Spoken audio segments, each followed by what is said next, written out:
Trade Center. American Airlines number 77, Washington to LA, confirmed hijacked and crashed. United Airlines Flight 175, a Boeing 767, Boston to LA, confirmed crashed. United Airlines 93, Boeing 757, confirmed hijacked and crashed. Newark to San Francisco, that is the one, a 757 that crashed in Pennsylvania. One of the American networks, ABC, is reporting, although not confirmed, that Flight 175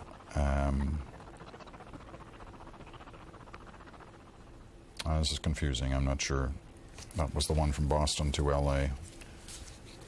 There's some confusion as to what happened to it after it was hijacked, so we will follow up on that. The Russian leader, Vladimir Putin, issuing a statement that such inhuman acts will not go unpunished.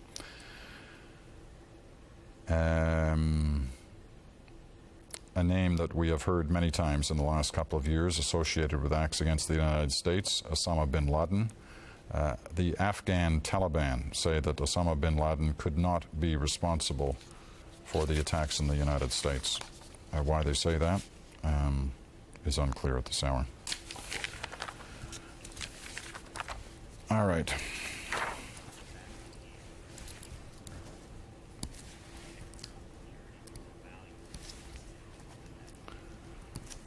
All right, just being notified that we have somebody else joining us now, this time from Quebec City.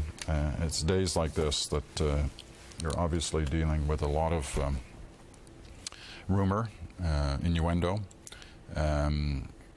reports that are changing almost by the minute, although this one is not. The pictures don't lie. There is no rumor to them. There's been a terrible incident in the major American city of New York, also in Washington. There are expected to be thousands of deaths associated with them. Aircraft crashing into the World Trade Center in New York City. Both towers are down. In Washington, at the State Department and the Pentagon building, incidents as well. Aircraft down near Camp David and in Pennsylvania. The President of the United States on his way back into the White House to handle this. Jean-Sébastien Rioux joins us from Quebec City today, who is an expert at Laval University in monitoring situations like this and the kind of actions that take place, the kind of security that has to be associated with trying to deal with them. And I'm wondering, Mr. Rioux, what you can tell us after what you've witnessed and what you've heard. How do you gauge the situation at this hour? Well, I have no idea if words can express the tragedy and the horror of what we've just saw, the two Twin Towers collapsing. I'm trying to recollect here, in time of peace, when there hasn't been a world war or something like that, I can't think of a single tragedy of that magnitude. No, I think you are absolutely right there. There is no comparison to this, and as we heard from somebody a little earlier today, it's almost wrong to be discussing this as terrorism. This is war. John, before I go back to you, this is one of the remarkable shots taken before the collapse of the World Trade Center. This is on top of one of the towers, above the area where the first aircraft hit, at a time when they were trapped. I heard one of them talking on a telephone to a radio reporter saying there was nowhere he could go. The elevator shaft was destroyed. He was desperately hoping for help, and you can see people waving from windows, had to smash out windows to show officials on the ground who were helpless at this point that they were stranded. Now, what happened to these people, we do not know. We know some of them did make their way to the roofs. They were obviously hoping that helicopters could get there, but in the chaos that surrounded this moment and in the 90 minutes or so they had before the building collapsed, it is unknown if any were able to be rescued. Those were the people trapped in the area above where the first aircraft hit the tower. Clearly, in the area below the aircraft, some people did manage to get out. How many, we do not know. United Airlines has just now confirmed that it has a second one of its aircraft down. It is not saying where. or what the situation is on that front. Jean Rioux, let's get back to the security matter at hand and how a government, we haven't heard from anybody in the U.S. government 3 hours now since the president gave his initial reaction to the shock and horror of what happened, which assumes, we have to assume that they're still in the middle of crisis management trying to deal with the threat underway. What kind of things would be happening there right now? Do we still have Jean Rioux in Quebec City? We've lost that line, and we will try to get it. We'll try to get it back. Do we have David Holton in Washington standing by? So David, come back into this conversation with whatever you've managed to gain in terms of information in the last little while.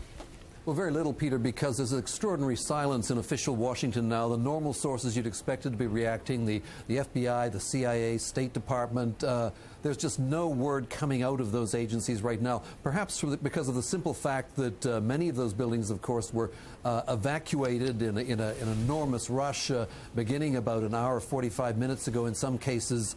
So really there's a kind of extraordinary and unusual blanket silence over here. But the one thing we did hear from was an unusual comment from Laura Bush, the president's wife, coming out of a Senate committee hearing earlier this morning, who said to appeal to all parents across the country to reassure their children that they were safe. Well, I don't think that reassurance will have a huge effect right now, given the fear and shock and disbelief over these attacks this morning.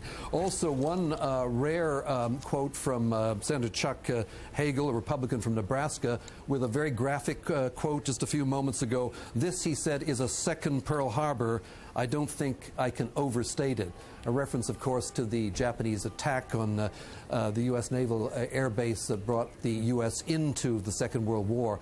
Clearly, officials will be trying desperately to find out who is responsible. Some indication abroad that a lot of countries are worried that there might be U.S. reprisal raids. The Taliban representative in Afghanistan very quickly condemned the attack, perhaps concerned that there might be some U.S. attack against Osama bin Laden in Afghanistan. That, of course, is speculation at this point, but clearly the Taliban worried enough to rush out with this statement saying that the Taliban condemns these acts of terrorism as an inhumane tragedy. One assumes that they've got to be working on two levels in Washington right now. One is trying to grapple with the situation at hand and just where in the situation they are, because it's clear that things are still ongoing with the United Airlines now just announcing that it's in fact lost yet another aircraft. They won't say where or how.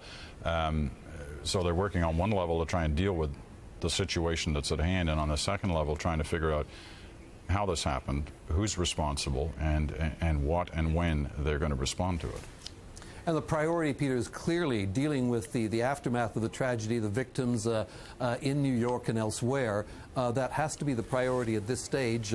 One senses that the official agency are somehow looking desperately, as I said earlier, but not being aware of the facts at this stage of the game. You remember February 1993, I was standing outside the World Trade Building. You talked to me a few hours there, and we were all horrified when we learned that there were 6 people killed and about 1,000 injured there, and we were describing it, I remember in a talk back with you, as one of the worst acts of terrorism, foreign terrorism on U.S. soil in history. And yet this act today, these acts, plural, are obviously of a far, far greater magnitude, simply can't be compared, which will just exacerbate the horror and the disbelief that a lot of Americans and a lot of people around the world will be feeling right now.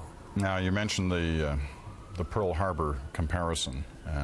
3,500 Americans died on that day, approximately. The fear here, and when you hear the comments of Mayor Rudy Giuliani of New York, is that the toll is going to be quite possibly considerably higher than that.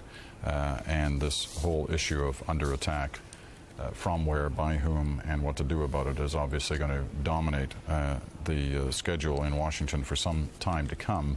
But as you say, and as we've been saying for some time, first of all, they've got to come to grips with the situation. Obviously, the care for the wounded and the retrieval of the dead, but also where in this situation are they? The smoke still hovers over New York City from the debris rising into the air from the World Trade Center, and here you see again, as it shortly after 9 on the West Coast now here, and just for those who are just joining us, video of the second attack on the World Trade Center by a hijacked aircraft, just right into the heart of the second tower. Within 90 minutes from that point, both towers had collapsed under the strain of the damage that had been done structurally to both towers. On a normal day, as we have reported, 50,000 people work in those buildings. It's expected that at that hour of the day, at least 20,000 were in their offices when this took place. And obviously, the resulting damage it's just almost too hard to comprehend. Aside from New York City, there have been attacks in Washington, both outside the State Department and the Pentagon building. Part of the building, the Pentagon building, has collapsed, we're told. There are casualties, but we are not sure how many. There have been aircraft down in a number of other locations in the United States. In Pennsylvania, a 757 down. We believe it was hijacked. Why it crashed and where it crashed, or exactly why it crashed, we are not sure. Did it run out of fuel? Was it aimed into the ground? Was it shot down in a defensive reaction? This is the scene from Pennsylvania, the first pictures we've had access to. Unfortunately, sorry, that we're told is another one. That one was in Colorado. Details on that one we are not aware of yet, and we're putting them together as fast as we can. Aircraft crashing in 4 or 5 different states now that we're aware of. The worst scene here in New York City, where aircraft were directed straight into the World Trade Center towers. One has to assume, with these events still unfolding, that the reason we are not hearing anything official from the U.S. government or any of its agencies is, other than the FAA or trying to monitor aircraft movements, is that they are still very much in the situation of trying to deal with what is happening, that there are still events unfolding. Let's look back at those pictures. They were, in fact, from Pittsburgh, or near Pittsburgh, about 80 miles from Pittsburgh, where a 757 went down. Appears to be in a field. We're told in Somerset County. You can't see too much from those pictures, other than a massive hole in the ground. Emergency crews trying to deal with the situation. 757 is one of the newer version Boeing aircraft. It's not the big jumbo, huge jumbo 747 aircraft, but it is nevertheless a major aircraft as well. That map showing you from the local Pennsylvania station just where this took place. The European community has called for an extraordinary meeting of European foreign ministers tomorrow in Brussels. We're just being told of that. Just looking at more details coming over the wires of different details on the aircraft involved, but we're still trying to trace what this latest story is of an air crash in Colorado. We don't have the details yet. The airport in Los Angeles, California, where a number of these aircraft had been originally destined to before they were hijacked, we have told is just being evacuated. That is an enormous airport. It joins the ranks of the other airports that have obviously been shut down, but in this case, LAX has been evacuated, or is in the process of being evacuated at this hour. So the situation is still very much ongoing, and U.S. officials and officials around the world still trying to come to grips with this. Brazil had a number of aircraft leaving from different Brazilian airports heading towards the United States. It has recalled all of those passenger aircraft. They have all gone back and landed in Brazil. Just an example of the kind of situation that's happening all around the world at this hour. People stunned at what's been going on as we look at pictures from Washington. A number of emergency meetings going on inside the White House area, although major parts of the White House have been evacuated. David, you're still on the line. What is the actual situation there? Is it sort of non-essential workers have been moved out of the White House, or is the whole building emptied out now? Well, not only from the White House, the West Wing was evacuated earlier, but a number of other federal buildings, Justice included, the Capitol building, the Pentagon, of course, even before the bombing attack on the Pentagon itself, have been cleared out. Crossing over the bridges earlier, they'd actually closed off a couple of the bridges. I tried to get back earlier today from National Airport to the center part of Washington. They'd closed off the bridges. They are now opened again. Mainly for people evacuating. In fact, the bridges are absolutely just completely packed with cars. Many of the roads coming out of Washington are completely jammed, so that gives some indication of the situation here. But it's right across the country. This is what, the graphic indication of the magnitude, Peter, of this crisis is that measures are being taken right across the country. In Chicago, the big Sears Tower skyscraper has been evacuated. Other high-rise buildings across the country evacuated. Anti-terrorism divisions activated in just about all the major cities in the U.S. So precautions are being taken in places where there haven't yet been any indication of terrorist activity. All right, new information coming in also from the American Capitol in Washington about the Pentagon situation as we continue to monitor live the pictures from New York City. But in Washington, the new details on the Pentagon collapse. It's now being reported that part of the Pentagon that collapsed was between the 4th, 5th, and 6th corridors. What that means in real terms is that is the Army section of the Pentagon, the Army section that controls planning and logistics. And it is assumed that at the time of that incident, that leaders from the U.S. Army were presumably working in their offices. We are told there have been casualties, the details of which we do not know. Hospitals in both Washington and New York desperately asking for blood donations in both cities. I don't want to overstate this, but it's at times like this when a certain calming is needed. We've heard from Mayor Rudy Giuliani in New York City begging for calm while at the same time talking about the horrendous death toll expected. Out of the U.S. government at this hour, still no official comment beyond the remarks that the President of the United States made about 3 hours ago when he first indicated that it was an apparent terrorist act. What Americans and the rest of the world can only go with right now are the kind of comments they're hearing on their various television networks, and that they're hearing from civic officials like Giuliani and from airport officials and airline officials. The fact that nobody has come out in some way does speak volumes about the fact that they are still really unclear what to say on one hand, or also that they're still very much involved in trying to deal with the situation. But it's at a time like this that I was going to say that things can be overstated. Well, it's awfully hard to overstate what we've seen already happen today. But the issue is whether or not and when somebody from the American government is going to step forward to give as much detail as they can about what they know and what they fear and what they're doing to handle the situation. At this time, it's David, I don't know, stop me if you don't agree, but it does seem remarkable to me that nobody at any level beyond the President, who was out much earlier with very basic comments, has stepped forward to say anything yet. We can't hear David. If we can open David's mic there. It's quite remarkable. There's just been a blanket of silence coming out of official Washington since these attacks began.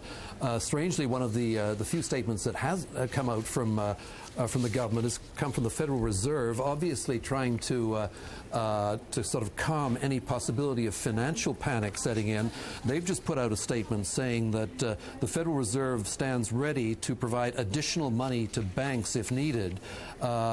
They also said the Fed is open and operating. The discount window, they say, is available. All this, one suspects, to calm the financial markets. Not that that is possible after a grim situation like this, but here's the Fed coming out with a guarantee that they will make additional money to banks if needed. Obviously an effort to prevent any financial panic setting in the wake of the bombings. All right.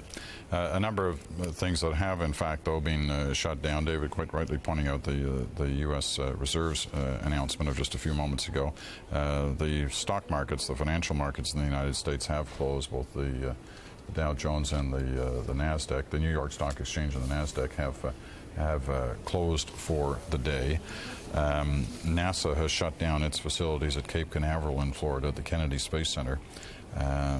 Closed at least for the day, with the concerns that are obviously evident throughout the United States. Let's, as we watch the situation they've also closed the U.S.-Mexico border as well, and as we said, there are a number of tough security measures taking place at the Canada-U.S. border in different parts of the country.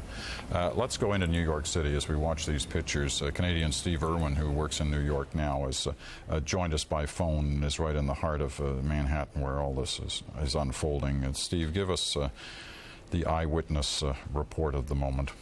Peter, I'm about 6 or 7 blocks away from where the World Trade Towers stood.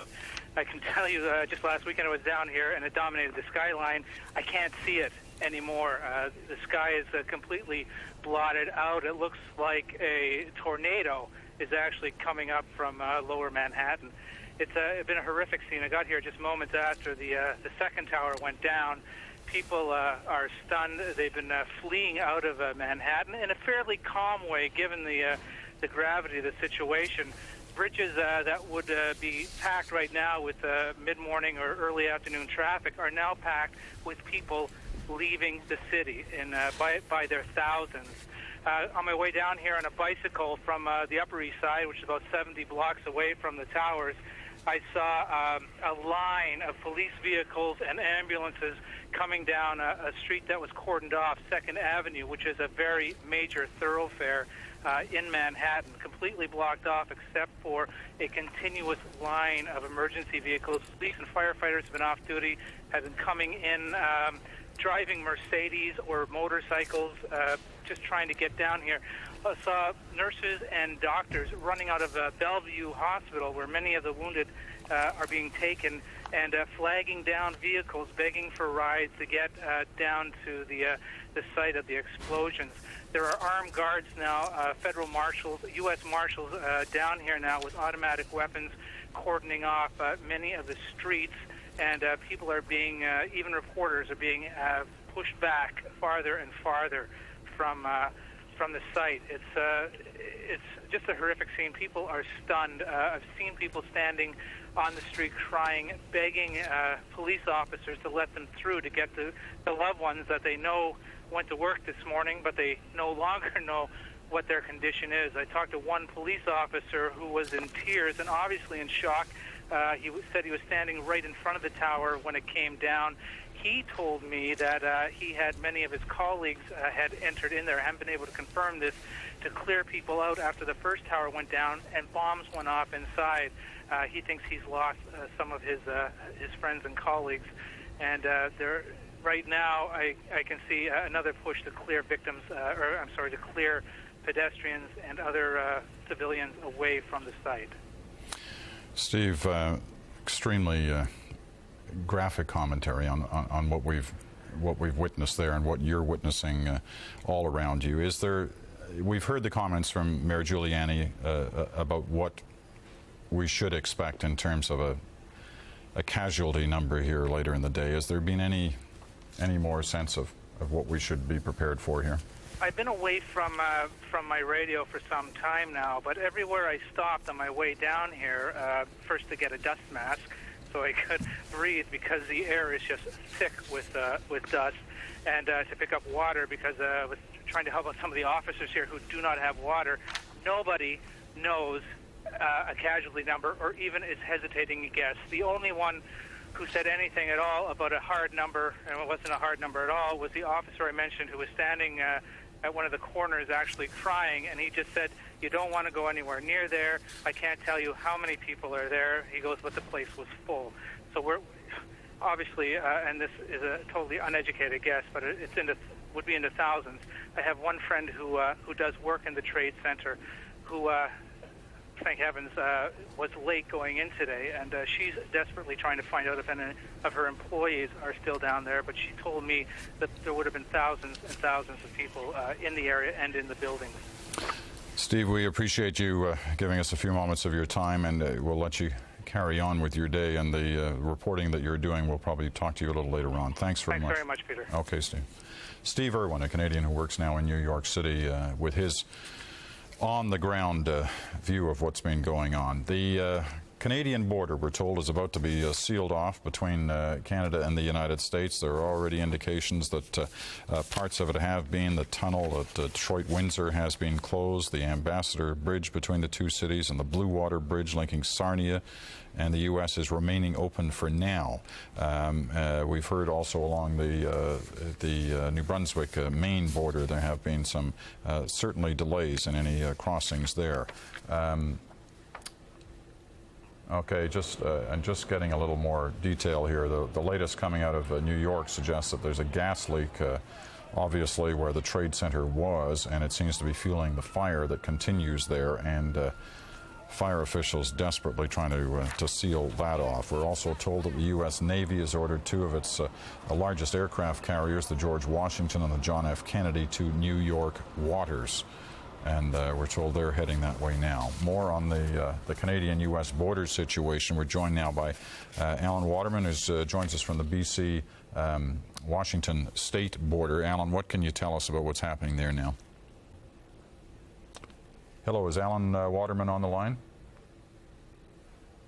We seem to have lost that cell phone connection. We'll hook it back up in a moment, and we'll check out the situation there, because traffic had been shut off. We're told that it may have just been reopened again, at least to a trickle going back and forth between the two countries at that major border crossing between southern BC and northern Washington state. Well, let's flip from that part of this continent to the other side of the world, where our Mideast correspondent Neil MacDonald joins us from Israel. Neil, well, let's start with the initial reaction there. We've already heard the comments from the Palestinian leader Yasser Arafat, and we are aware that Israel has taken actions with embassies around the world evacuating them. What more can you tell us? I think probably it would be fair to say, Peter, that the mood right now in Israel and probably indeed throughout the Middle East is one of extreme foreboding. Everyone is holding their breath to find out who is responsible. People are saying if it is one of the neighboring Arab states that had anything to do with this, life will change here drastically. People are very afraid of that. A lot of people talking about leaving. There's a lot of people here in Israel, obviously, with relatives in New York. The phone lines are jammed. The Israeli Air Force is on a state of high alert. Sorry, there's interruption on the line. The Israeli Air Force is escorting any civilian aircraft coming in or out of the country. And on the Palestinian side, as you mentioned what Yasser Arafat had to say, but the radical Palestinian groups, some of which called just in the last couple of weeks for attacks on American interests, cannot rush fast enough to get in front of cameras to offer both denials and condemnations. We've heard from the DFLP, the PFLP, that's the Democratic and Popular Fronts for the Liberation of Palestine. One of those groups was quite active in airplane hijackings in the 70s, both denying it in the strongest terms. Sheikh Ahmed Yassin of Hamas, a man who dispatches suicide bombers into Israel, has denounced it and said he's against this sort of thing. Abu Laila, who is the provisional head of the PFLP, very, very nervous, clearly, about what is coming. Strong denials all around. Now, there is a disconnect between Arab leaders on the Arab street.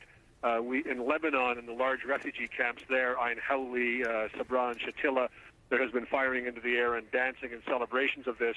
In Jerusalem, there was a small group of people in front of the Damascus gate of the old city, handing out sweets and toasting Osama bin Laden, some of them toasting at Saddam Hussein or whoever they think is responsible for this, but those were small groups. Nonetheless, it is unquestionably true that the United States has been marked as the enemy here over the months. There's a great deal of animosity against Americans, and whoever is responsible for this, amongst a great many Arabs, will probably be a hero. How should we take the comments from the Taliban in Afghanistan that Osama bin Laden could not possibly have had anything to do with this? Well, you know, as the British would say, they would say that, wouldn't they? Again, I have to stress that the feeling in this part of the world is that a bit like what was said by the Japanese after Pearl Harbor, we've awakened a sleeping giant and filled him with terrible resolve. Whoever is responsible is liable to face a massive retaliation, and people are just holding their breaths, hoping that it's not their people. And as I said, the Israelis, you know, if there are reports out of London by Arab journalists saying that Osama bin Laden had said in the last couple of weeks that he was planning large-scale attacks against American interests to avenge what they're siding with the Israelis in this conflict. So if there is an Arab angle to this, and everyone is afraid there is, Israel will be, one way or the other, dragged into it. And Israelis themselves as well are scared, I think it's fair to say, of what's coming, or of the escalation that everyone has been predicting in this part of the world as this uprising has continued for the past year. It's a very nervous, very tense situation. You know, people are obviously struck by a lot of different things today, but perhaps the two main ones are the enormity of what we've witnessed that has happened, and the potential of quite staggering figures when all the numbers are counted by the end of this. That on the one hand, obviously. On the other hand, the stunning coordination of what took place here today. At least 4 hijackings, incidents where car bombs, other smaller aircraft involved, and still who knows what else may be going on. When you take that kind of coordination on a huge scale like this, surely it's got to limit the number of groups that have the potential to do something like this. That's obviously the big question. We should probably start by saying that, harken back to what President Clinton said after the bombing of the federal building in Oklahoma, which is that let's just wait and see who's responsible. But once again, if there is an Arab angle to this, and suicide attacks are a hallmark of Arab terrorism, or what is considered Arab terrorism. Just running historically through who would be capable, there's obviously the Bin Laden organization. There is the Iraqis, who have come into a tremendous amount of oil money, and Saddam Hussein has been railing for years about what he wants to do to attack American interests.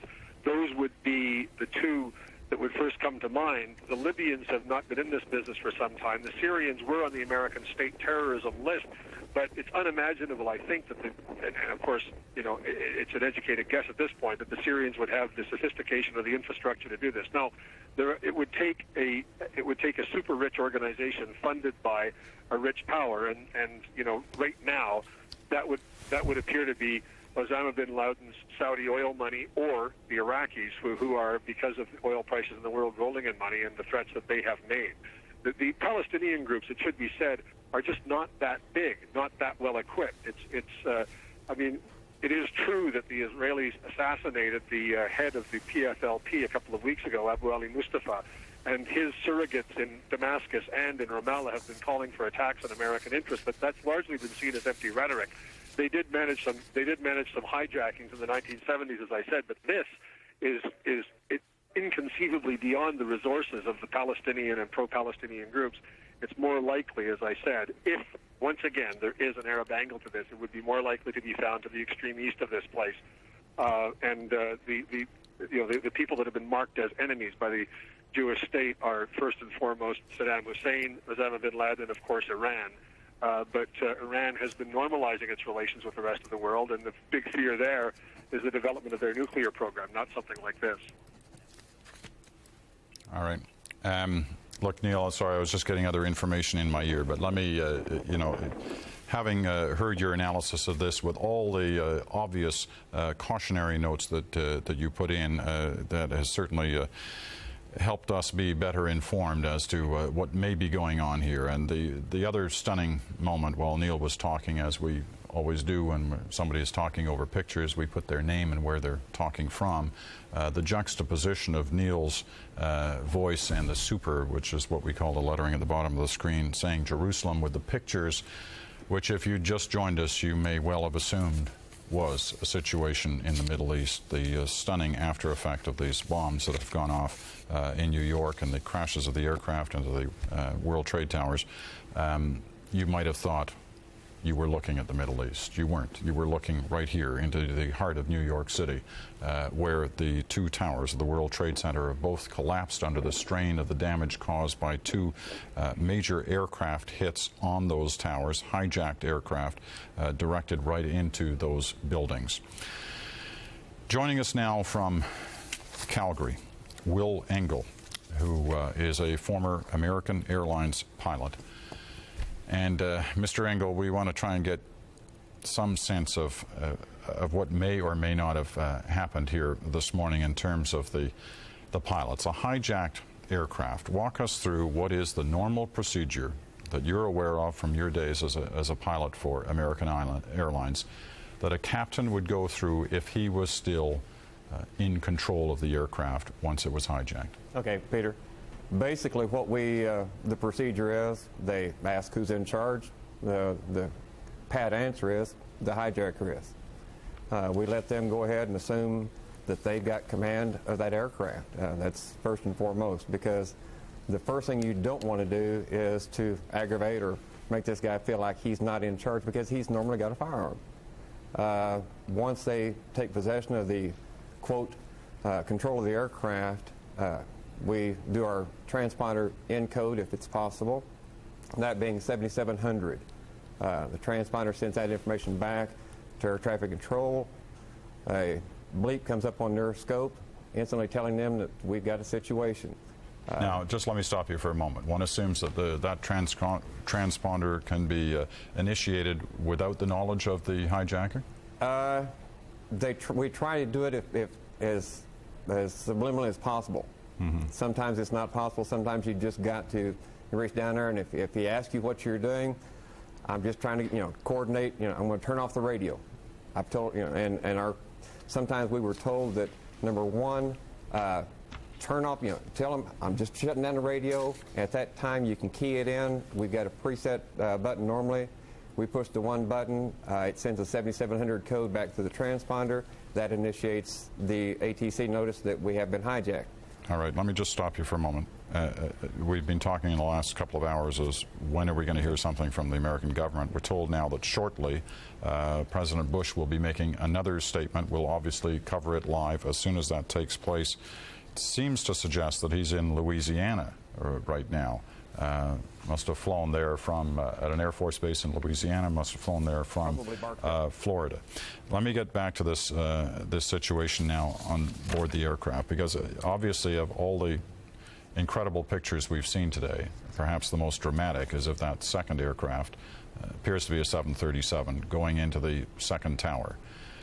Now, it's awfully hard as we watch these pictures to imagine that any pilot, no matter what he had to his head, would have done this. I cannot assume at this point that the aircrew on board the second aircraft was even alive. That's just a gut feeling with me, would be that it wouldn't happen. I think when we have a chance to study the black boxes and pull back the cockpit voice recorders, we're going to find that there were probably two shots in the cockpit. So that the hijacker or hijackers would have commandeered the aircraft completely. In other words, eliminated the pilots. They would have killed the flight crew and taken over the aircraft, and that would have been the only possible scenario that I can see of that aircraft flying directly into the building. Have you ever contemplated such a situation as this? Yes and no. As a captain, we all have to assume that back during the early 70s, when it was fashionable to hijack an aircraft, that it could happen to you. In the 80s, it wasn't so much, it wasn't as fashionable. The various hijackings that happened around the world, people they saw that drastic measures were being taken to eliminate the hijackers. The Germans, for instance, they would storm the tarmac, take out the hijackers. The various governments, there was a no-play rule. It's just not going to happen. We're not going to tolerate it. And so, therefore, the hijackers, it didn't pay for them to try to hijack. We've been comforted somewhat in the fact that there haven't been any major hijackings, certainly in North America, for some time now. And one wonders whether that's had an impact on security measures. Obviously, if these aircraft were hijacked, one of them at least out of Boston, they had to get on board their aircraft with something that was allow them to commandeer an aircraft, and if, as you speculate, the possibility of eliminating the pilots, something to do that with. That's been, we were talking in the newsroom here about that, and I think with the security at Logan Airport is phenomenal. They do a terrific job over there. It's probably one of the tightest security airports on the East Coast, and with the amount of traffic going in and out of Logan Field, the security's always been good there. Even as a flight crew member, I remember going through there, and I had a I can't remember, it was a device in my pocket. It was a little walkie-talkie. I, as a crew member, could bypass security, and I walked through there, and I set the alarm off, and they ended up putting the wands to me and found that, and I didn't even realize it was in my pocket. And the guy, he said, "Sorry to bother you, Cap." And, at that point, I thanked him, well, at least you caught it, and that showed me that they were on the ball. So that's got to be comforting to some people, but then again, to have this much coordination, I'm sitting here looking at reports this morning, and it's phenomenal. This well orchestrated, it's hard to even put that on paper and make it, put it into a flow chart and say, how could somebody pull this off? There have been a number of other aircraft incidents today, as I'm sure you're aware, the one going down in Pennsylvania. Yeah, Flight 93. You have to start assuming at this point that once the American authorities were, fully aware of what was going on, if they had a hijacked aircraft in the air, they were going to have to make a difficult decision about what to do about that. Exactly. And, it comes at that point in time where the 1st Tactical Fighter Squadron there at Langley Air Force Base, which guards basically the East Coast and the White House, and they're in charge of the F-16s and F-15s that were up in above New York City and above Washington, D.C. this morning. And these guys, they've got an enormous task, is that their order is take out the aircraft. Captain, any other thoughts on this before we let you go? I just, my heart goes out to the crew members, their families, and all the families of the victims today. Whoever was, the individuals that were on board the aircraft into the trade centers, that's a heck of a way to go. And today is the first day. It's what my dad in the mid-'60s said was rain day. This is the day the rain came. Well, it certainly did. Captain Engel, we appreciate your time and your expertise on this issue. Thank you very much. Thank you very much. Will Engel joining us from Calgary today. More information suggesting that the borders have been closed between Canada and the United States, between the United States and Mexico. How long it will actually take to make this happen, we don't know, but let's go to the border crossing at Niagara Falls, where our Joanna Remiliotis is standing by. Joanna, what can you tell us from there? Bridge now, the Rainbow Bridge, which is one of the 3 main bridges going from southern Ontario, Niagara region into Buffalo. The wait here, officials say, is about 2.5 hours. And at this point, 2 of the bridges still remain open, but it's not for sure. It's not certain that they will remain open throughout the day. There's a tense mood here. Officials are going through everybody, asking people all kinds of detailed questions, looking through cars, and they're just not taking any chances. And the Air Force Reserve in this region is on high alert. All the major federal buildings in Buffalo have been evacuated, including City Hall, the Federal Reserve Building, and the Federal Building. Right now, like I mentioned earlier, the mood is tense, and the wait here right now is about 2.5 hours at the very least. That's what officials are telling us. All right, Joanna, thanks very much. Joanna Remiliotis joining us from the Niagara Falls border between Canada and the United States. Let's go to Vancouver. Natalie Clancy standing by at the Vancouver International Airport, where the situation is likewise tense. Natalie, what can you tell us? Hello, Natalie Clancy. We've... Hi there. It's Natalie again. Just a sec. Have we got you now, Natalie? I'm just not clear if I'm even on the line with them. Well, we're obviously having a little trouble hooking up with Natalie. Natalie, we'll try this one more time. Natalie Clancy in Vancouver, can you hear us? No, unfortunately we can't. Let's go, let me update you on a few things here, first of all. In terms of different information that's come in, just as we were talking to Will Engel, as we continue to look at the situation in New York City. George W. Bush expected to make a statement coming out of Louisiana shortly. We heard from him earlier, said freedom itself was attacked. Freedom will be protected. Once again, George W. Bush to speak lately in a short time. We're not exactly sure when, but we'll cover it live as we continue to show you pictures from New York, some live, and also these, obviously, a repeat of the earlier devastation that took place in the American city.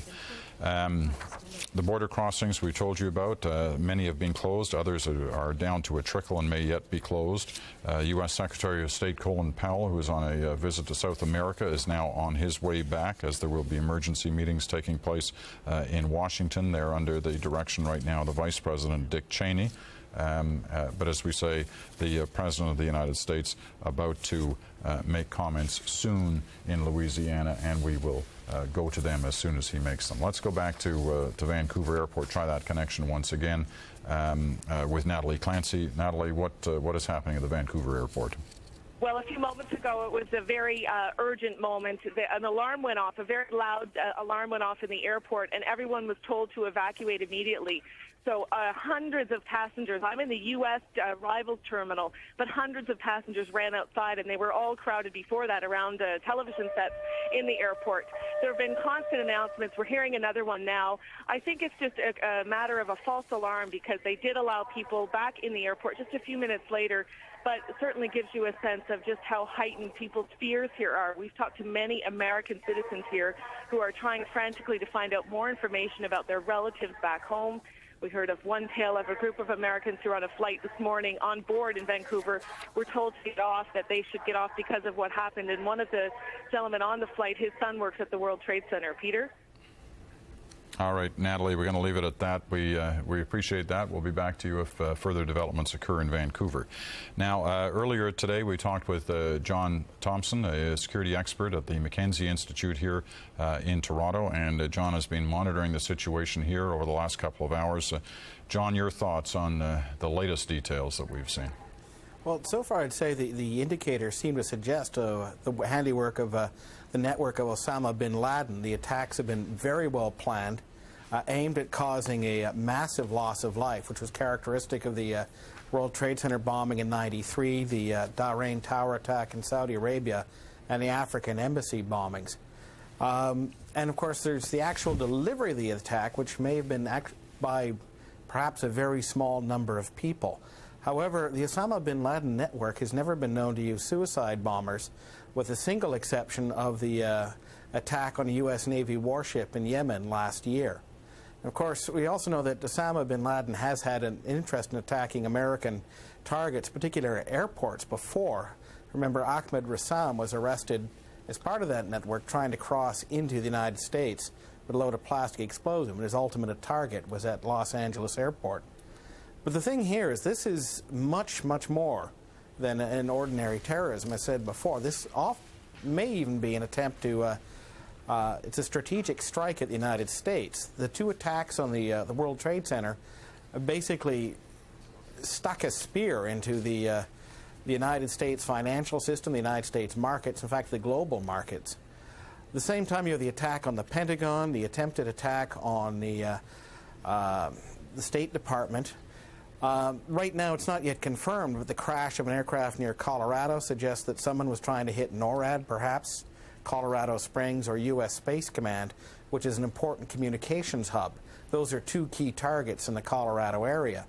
Also, the incident in, again, this is not yet substantiated, but near Cincinnati, that's not that far from Dwight Patterson Air Force Base, which is, again, another key American military installation. And then, of course, we still haven't got information on this, but the possibility of a attack on Camp David, which is sort of the first place that a lot of key American officials would go to if they were evacuated from Washington. I mean, whoever planned these attacks planned them very, very well.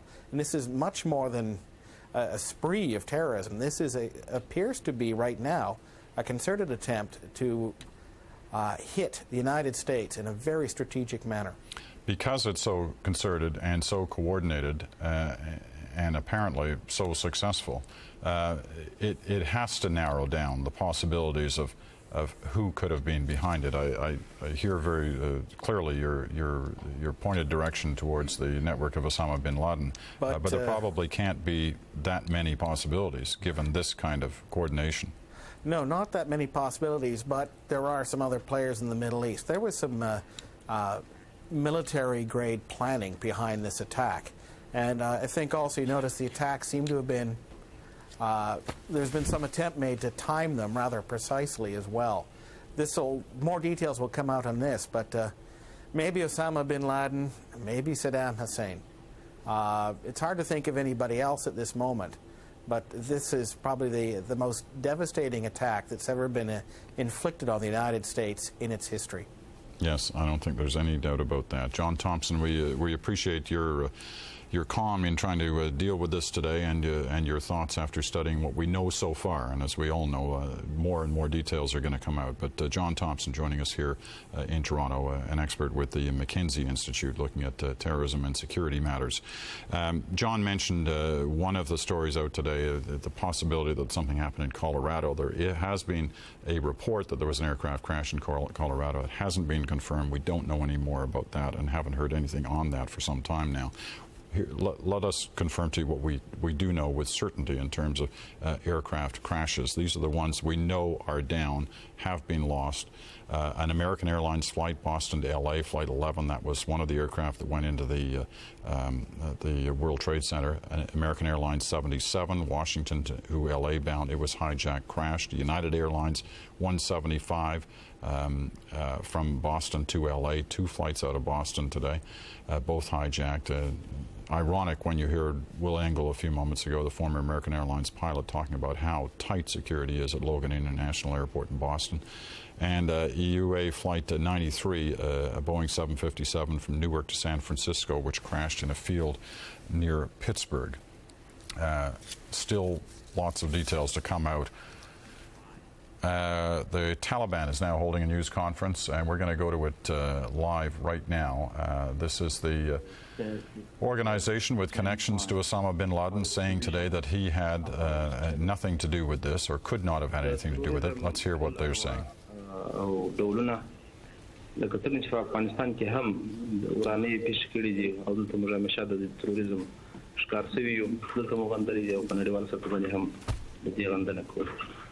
We have criticized all forms of criticism as Afghanistan has itself faced and has become the victim of terrorism, and you are now criticizing kind of acts.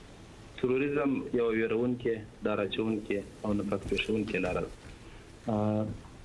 terrorism is terrifying and hateful hatred or hateful methods.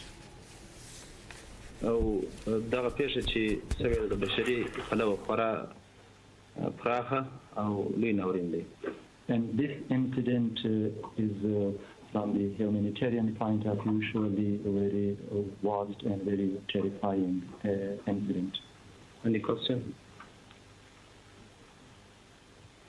Any question? Question, please.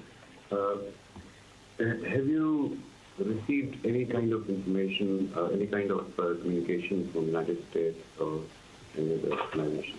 The American Mutahida Ayalati, Liberal Economic Radical Services. ولې اوس تر ټولو مهمه خبره ده چې هغوی په ژغورنه باندې اخته دي کېدای شي چې یوازې هغوی ته د تسلیت پیغامونه تللي وي او دا چې اسلامي امارت سره چا تماس نیولی دا خبر تر اوسه نه شي. No contact up till now. They might be busy, or surely they are busy in the rescue operation. So they need condolence, but up till now, no communication from them. Does the Taliban categorically condemn these attacks on the United States? Taliban په مرحله واره توګه په امریکا باندې دغه حملې وکړي. موږ د توریزم ټول انواع همیشه غندلې د پخوا څخه په دې باره کې پالیسي ښکاره وه. Our policy was very clear from the very beginning, and we have criticized, and even now we criticize terrorism in all its forms. Can you rule out any involvement by Osama bin Laden? Osama bin Laden لاسلو هیڅ قسم ته یا هر کوم یو قسم ته لاسلو نه تسکري ته راځي. تر اوسه پورې چې هغه باندې رسمي تور هم نه دی لګولې. No, up till now, no one has blamed or accused him formally. The Taliban have said that they will maintain Mr. bin Laden without communication, unable to communicate. Can you be convinced at this time that your policy of keeping him without communication has been effective in recent months? طالبان ژمنه کړې وه چې اسامه بن لادن سره به هر قسم ته اتصالاتي امکانات بدلون لري. تاسو دا خبره تاییدوئ چې اوس هم هغه پالیسي په دې باندې عملي ده؟ موږ په پالیسۍ کې کوم تغیر نه و راغلی. No change in our policy in this regard. Do you think the policy is working, Mr. Mutwakiel? او دا پالیسي کار هم کوي؟ اثر یې کړی دی؟ طبیعي خبره ده. Suspicions obviously turn to Osama bin Laden. In the media, he's been mentioned as possibly having a hand in this. Are you concerned that Afghanistan could be on the receiving end of recriminations of reprisals, of responded attacks? توجه یا ګمان دې ته راوړي مطبوعاتو یا میډیا دې نوم هم اخیستی ده. آیا تاسو داسې توقع کوئ چې افغانستان به د دې عکس العمل وویني یا د عکس العمل هدف ته وګرځي؟ زه فکر کوم که چا د هغه نوم اخیستی هم یوازې به د پخوا څخه چې چون په هغه تفسیرو کې ډېر نوم راتلی خوله هم خرڅوي. I think that even if someone has taken his name in the media, it might be just because his name was repeatedly mentioned in the past in the comments. Just for this reason, his name might have been repeated. Just the second half of the question, though, are you concerned that Afghanistan could receive reprised attacks? تاسو چې یو نگرانی لرئ چې افغانستان به د دې عکس العمل وویني؟ موږ کوم مشکل دی موږ څه نه ګورو ځکه چې کوم دلیل یې We don't see or foresee any difficulty in this regard because there is no argument or no reason for it. If it were to happen, if there were to be attacks, what would the implications be of such a situation? If there were attacks from, as Jonathan said, if there were to be reprisals against Afghanistan, what would the implications of that be? که چېرته دغسې یو پېښه وشي عکس العمل ښکاره شي د هغه اغېزې به څه وي؟ هغه به د هغه وخت سره ګورو خو ما مخکې ویل چې ټول انواع د تروریزم هغه په دولتي شکل باندې که چېرته یو هېواد بل هېواد ولید طبعا هغه دولتي تروریزم. It is a little bit earlier to say at this stage, but as we said that we criticize all forms of criticism. So if Afghanistan is attacked, then we can call it state terrorism. There's also been concerns expressed about Arab mercenary fighters in Afghanistan and allegations that there may be an Arab connection to these acts of terrorism have also been raised. Can you talk to those concerns? Can you rule out any Arab links?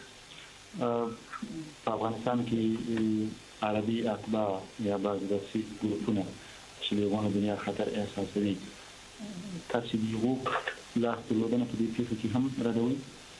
زه فکر کوم چې دا پیښه ډېره لو پیښه ده او دا به داسې چا پسې منسوبول چې زړه ته مو ونه لوېږي چې دا کار وکړي. دا به کېدای شي چې یو ناانصافي وي یو څوم تخمین ونه وي. It is a very big and enormous incident. So just to connect it with some people that even one's logic cannot even accept it. So in my opinion, it might not be justifying. Mr. Muthukill, are you surprised that the United States has received this sort of attack? بأمريكا هيدا شديدة حملاته هدفه تقريبا هران سياسي. د دې خبر ده چې د خپل نوې دا پیښه کېدای شي د امریکا په تاریخ کې ډېره لویه پیښه وي د هر چا لپاره طبیعي خبر د حیرانۍ وړ ده. Naturally, because this might be the only and the unique kind of incident in the history of the United States. So, like anyone is also. What I'm getting at is do you think the United States has perhaps invited this, given its policy around the world and the growing resentment that some forces feel towards the United States? So what I'm suggesting is that the United States